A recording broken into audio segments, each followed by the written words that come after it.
कि आप किस स्थिति में हैं। तो आप बोलोगे सर ये बात तो सही है कि जो पुअर आदमी है, गरीब आदमी है, वो रिच दिखने का कोशिश करता है, तो गलत तो नहीं है भाई, गलत तो नहीं है ना, क्या गलत है जी? अगर कोई गरीब आदमी अपने को रिच दिखाने के लिए कोशिश करता है तो क्या गलत है? क्या उसको अधिकार नहीं है कि वो अच्छा कपड़ा, ब्रांडेड कपड़ा ये पहने? एक थॉट आएगा कि सर देखो जो रिच पर्सनालिटी है उसको नॉर्मल दिखने का प्रैक्टिस करना पड़ता है, क्योंकि रिच दिखेगा तो पंगा हो जाएगा।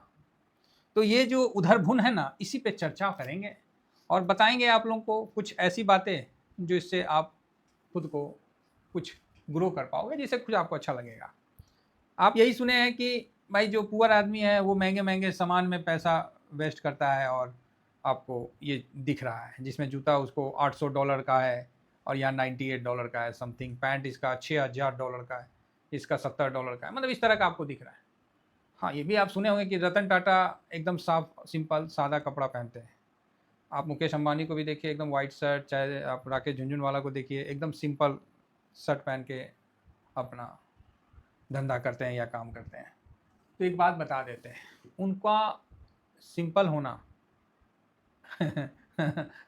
वो हिंदी हिंदी मूवी का है बात, समझे? अब मेरा विचार जो है आपसे नहीं मेल खाएगा, ये विचार जो है आपने सुना भी नहीं होगा। अब जो मैं बता रहा हूँ उस पे जब सोचिएगा तब आपको लगेगा यार बात तो सही है, कभी इस एंगल से तो मैंने सोचा ही नहीं। हिंदी मूवी में देखे हैं? आप बोलिएगा हाँ। धर्मेंद्र कभी या मिथुन दा कभी भी देखिएगा रिच पर्सनालिटी का रोल नहीं करता है, हमेशा गरीब का रोल कर गया है, हमेशा गरीब का। और गरीब को गरीब से जोड़ने का कोशिश किया है, गरीबी को गरीब से उन्होंने जोड़ने का कोशिश किया है और खुद लाखों अरबों छापे हैं। तो जो अमीर व्यक्ति है ना, वो गरीबों को गरीबी से जोड़ने का काम करवाते हैं और वैसा शो करते हैं। जिस तरह ये आदमी खुद को अमीर शो करने के लिए इतना इन्वेस्टमेंट करता है ना, उसी तरह ये अमीर आदमी खुद को गरीब दिखने के लिए ये अपना खर्चा करते हैं। ये कपड़ा नहीं भी पहनते तो आप उसका उदाहरण दे सकते थे कि सर वो तो सक्सेस है, देखिए वो तो कपड़ा भी नहीं पहनता है, गरीब आदमी तो इतना कपड़ा खर्चा किया। आखिर इसने $120, $34, $70 क्यों खर्चा किया? नहीं खर्चा करता, नंगे रहता है, वो चड्डी पहन के रहता। जैसे गांधी जी वो पहन लिए धोती, उसी पे काम कर दिए। सर ये आपके माइंड को हमेशा एक गलत सिग्नल देने का कोशिश करता है। अगर आपका धंधा आपको, इसीलिए कहा भी गया है कि जो दिखेगा नहीं ना वो बिकेगा नहीं, जो दिखेगा नहीं वो बिकेगा नहीं, ऐसी कह दिया है। आपके दुकान में लाख सामान है, आप उसका डिस्प्ले मत करिए तो रखे रह जाएगा, क्योंकि दिख नहीं रहा है और दिख नहीं रहा तो बिक नहीं रहा है। ये सर अगेन एक बड़े वर्ग का एक, मतलब बोलते नहीं है, वो है एक उसको षड्यंत्र है, जिसमें आप अपने लाइफ में खुश रहो, या आपको कैसे हम बताएं कि आपको उसी जगह फंसाने के लिए इस तरह का षड्यंत्र आपके सामने आता है। तो आप बोलोगे तो सर क्या पुअर आदमी ज़्यादा महंगा शर्ट नहीं खरीदता है, और खरीदता है तो उसका कितना लॉस होता है, वो इन्वेस्ट कर सकता था, फलाना कर सकता। एग्री करते हैं, सब एग्री करते हैं, समझ गए? सब एग्री करते हैं। आपके पास ना ढेर सारा खाना है, आप कभी भी कुछ भी खा सकते हैं, वहाँ रसगुल्ला, गाजर का हलवा, गुलाब जामुन, करिया जामुन, सॉरी गुलाब जामुन, आपको मतलब हर टाइप का, वाइट, रोज, मैरी, हर टाइप का आपको रसगुल्ला रखा हुआ है, और मतलब पूरा भरा हुआ है खचाखच, जिसमें डोडा बर्फी से लेके हर चीज़, संदेश सब भरा हुआ है। आपको बोलेंगे कि, और आप डेली देख रहे हो डेली भरा हुआ है, लेकिन आप खा क्या रहे हो? रोटी और भिंडी का भुजिया।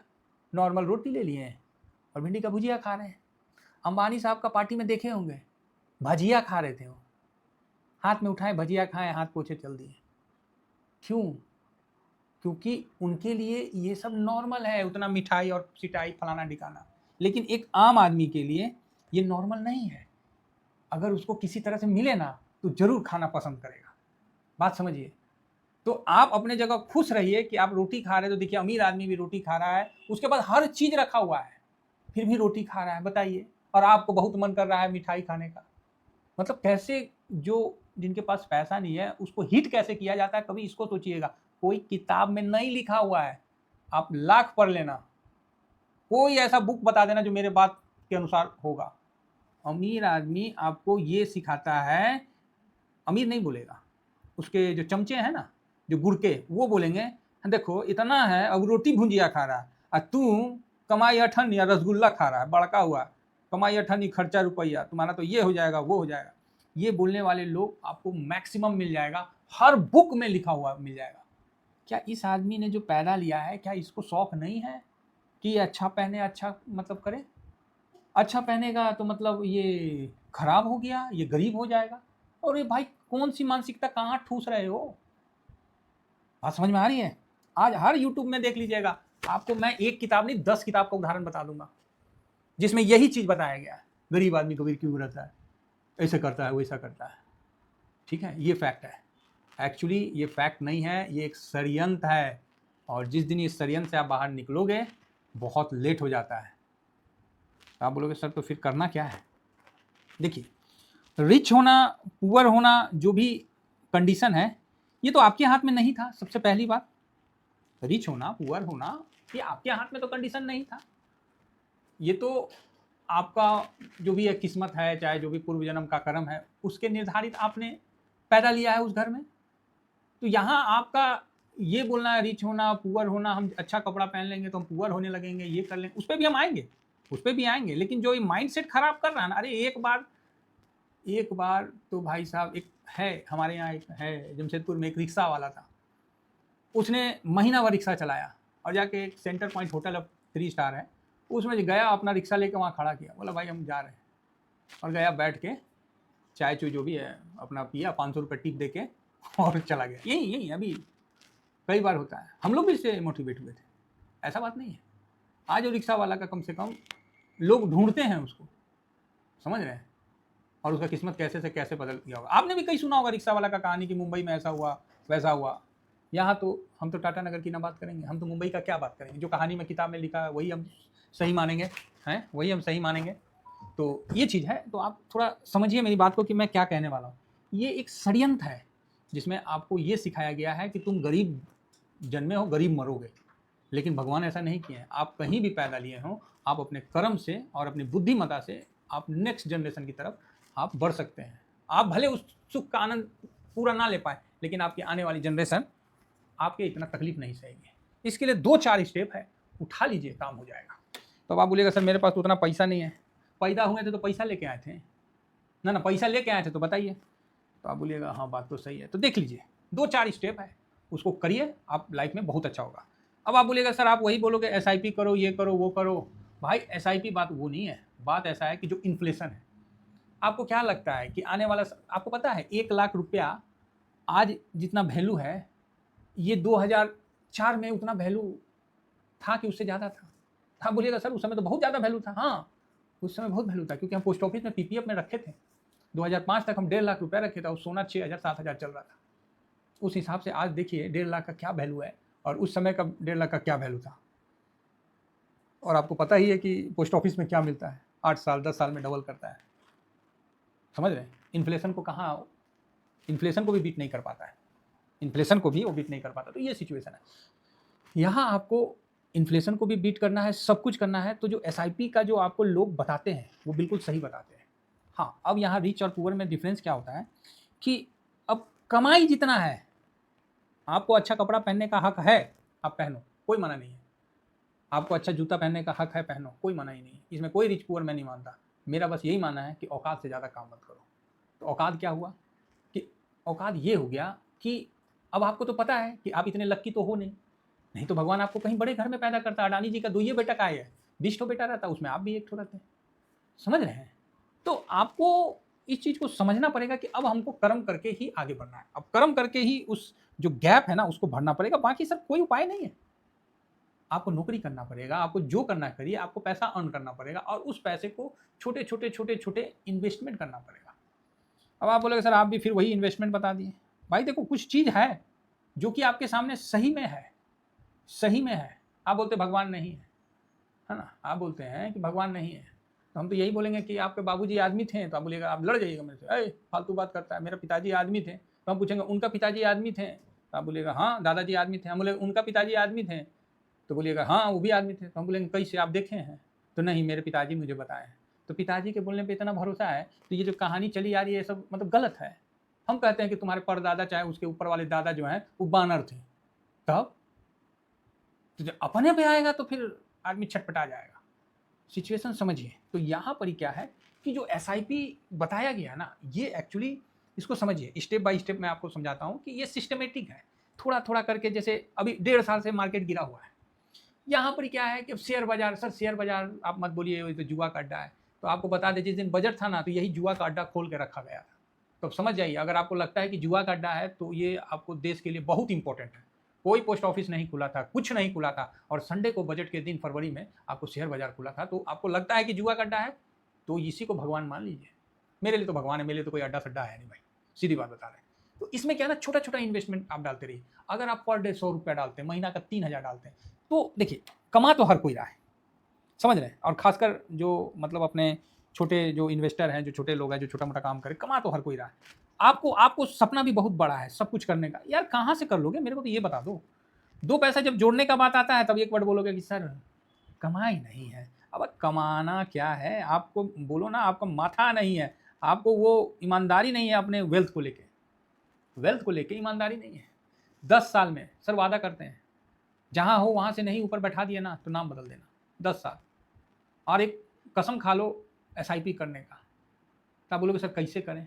अरे भैया पर डे 100 रुपये डाल दो, 100 रुपया डाल दो, 3000 रुपये महीना डाल दो, चाहे अगर डेली कमाते हैं तो 100 रुपये डाल दो। आपको वो पोर्टफोलियो में ऐड करते रहो, मार्केट बंद है फिर भी फंड में डाल दो, आप अपने पास से डालते रहो सर। 3 महीना डाल दो, वो आपको आदत में आ जाएगा। साल भर बाद वो नशा हो जाएगा, 10 साल बाद आपका पूरा खानदान को बदल देगा।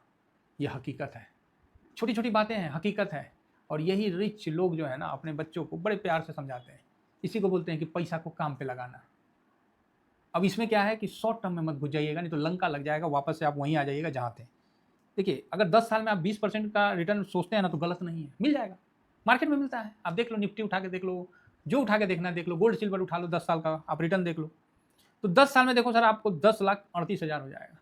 अब आप बोलोगे सर इस 10 साल में 38,000 का क्या वैल्यू रह जाएगा, तो उसका मैं बताता हूँ। अभी आप तो फक्कर हो, अभी कुछ है नहीं।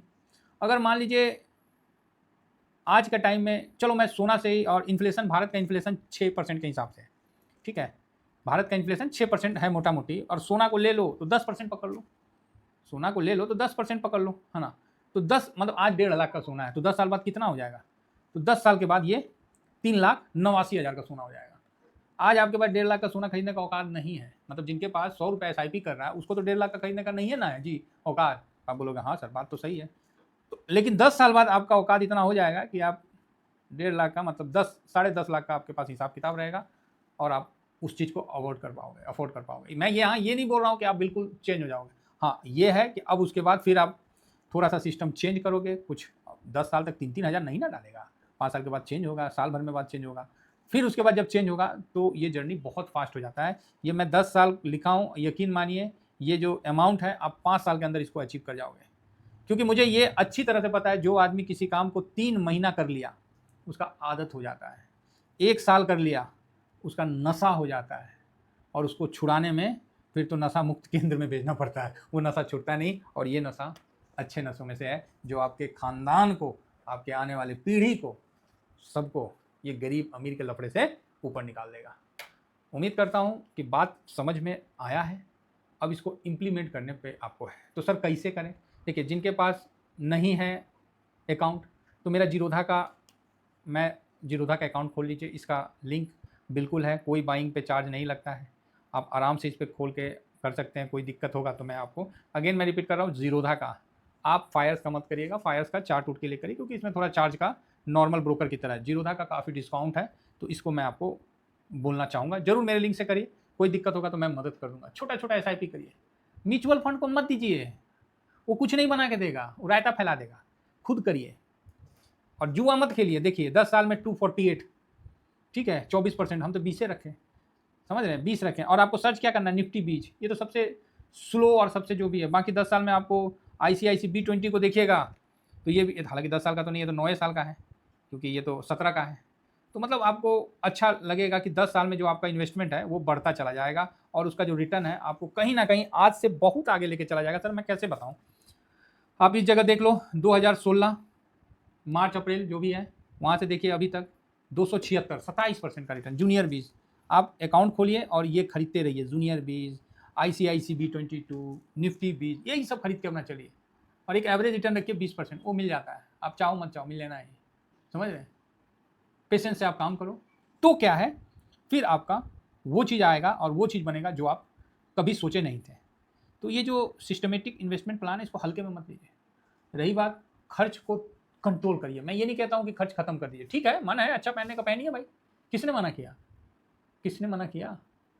लेकिन उसका ये मतलब नहीं आप लोगों की बात इस तरह से मत सुनिए, क्या वो पहन लिया, इतना पैसा इन्वेस्ट कर देता फलाना, वो ठीक है, कपड़ा लगता तो ठीक है, हाँ कुछ गलत नशा या गलत इवेंट में पार्टिसिपेट मत करिए, नहीं तो ज़िंदगी खराब हो जाएगा। अदरवाइज आप कुछ भी करिए, बढ़िया है, और आगे बढ़ने का हमेशा होप बना के रखिए। अरे अमीर नहीं बने तो कम से कम अमीर दिख तो सकते हैं, कोशिश तो कर सकते हैं। और कहावत है जो दिखा है वही बिका है, कोशिश करते रहिए। आप अभी से सोचिएगा कि हम उसके तरह मतलब रहने लगे, तब तो सर पॉसिबल नहीं है ना। जो चीज़ चाहिए उसको आकर्षित तो करना ही पड़ेगा, उसके लिए आपको मेहनत करना पड़ेगा, और छोटा छोटा इन्वेस्टमेंट ही आपको बड़ा इन्वेस्ट की तरफ धकेलेगा। फिलहाल इतना ही कहकर अपनी वाणी को विराम देता हूँ। आपका क्या कहना है कमेंट्स करिए। Thank you very much. जय हिंद, जय भारत।